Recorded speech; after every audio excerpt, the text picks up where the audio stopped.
সেন্ট্রালে রয়েছে, দিল্লিতে রয়েছে মোদী সরকার।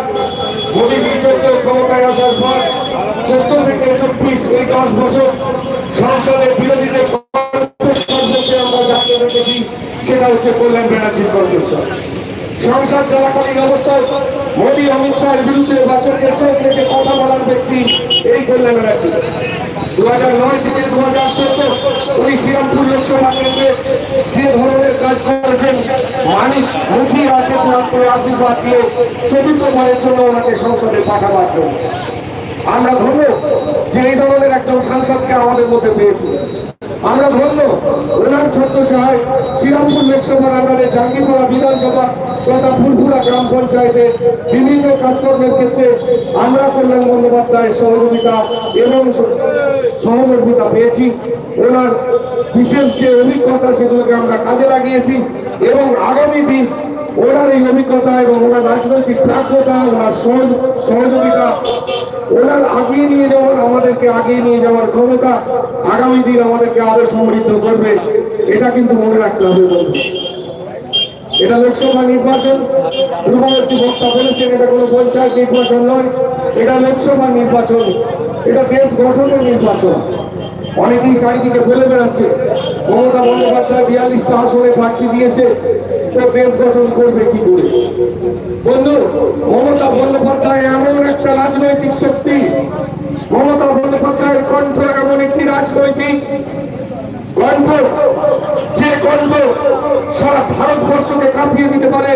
যদি ভারতবর্ষকে কোনোভাবে কোন শক্তি ভারতবর্ষের ক্ষতি করতে চায়, এই মমতা বন্দ্যোপাধ্যায়ের কণ্ঠই সেই জায়গায় প্রথম গিয়ে তার প্রতিবাদ করে। তাই এই প্রতিবাদী কণ্ঠকে 42 সংখ্যায় বেঁধে রাখা যায় না। এই প্রতিবাদী কণ্ঠকে সংখ্যার নিরিখে বিচার করা যায় না। এই প্রতিবাদী কণ্ঠ গত 34 বছরে বামফ্রন্টের যে অপশাসন ছিল, বামফ্রন্টের যে অত্যাচার ছিল, পশ্চিমবঙ্গকে শোষণে পরিণত করে দেওয়ার যে চেষ্টা করা করেছিল বা করে দিয়েছিল এবং 34 বছর ধরে পশ্চিমবঙ্গবাসীকে যে অসহায়তার মধ্যে ফেলে দিয়েছিল, সেই তত্ত্বজ্ঞ প্রতাপ বামফ্রন্টের বিরুদ্ধে এই নেত্রী লড়াই করে একদম মাটি থেকে উঠে আসা একজন লড়াকু নেত্রী বামফ্রন্টকে কিন্তু বঙ্গোপসাগরে ছুঁড়ে ফেলে দিয়েছিল। ভুলে গেলে হবে না। 2011 থেকে আজকে 2024 এই 13 বছর পশ্চিমবঙ্গ কেমন আছে, এখানে আমার কণ্ঠস্বর যাদের কাছে গিয়ে পৌঁছাচ্ছে তারা নিশ্চয়ই নিজের বিবেককে একবার জিজ্ঞাসা করবেন। নিজের বিবেককে জিজ্ঞেস করলেই উত্তর পাবেন যে পশ্চিমবঙ্গের তৃণমূল কংগ্রেসের মামাটি মানুষের সরকার আপনাকে কেমন রেখেছে।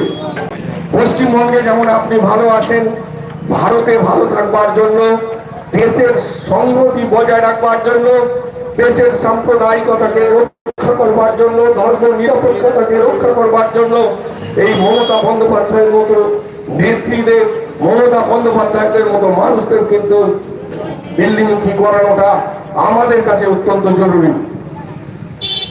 আমরা কিছুদিন আগে এখানে পথসভায় বামফ্রন্টের কিছু নেতার বক্তব্য আমরা শুনেছি, ভাবতে লজ্জা লাগে। 19 সালে ওরা কিন্তু 19 সালে ওরা 16 সালে যখন আবার হেরে গেল, 11 ক্ষমতাচ্যুত হলো, 5 বছর কষ্টে কাটালো, 16 ফিরে আসার দিশা দেখলো, 2016 আবার যখন থাপ্পড়টা খেলো মনটা বড়ই বিচলিত হলো, 19-এ গিয়ে হাজির হলো কাদের সঙ্গে না, রামেদের সঙ্গে, অর্থাৎ বিজেপির সঙ্গে।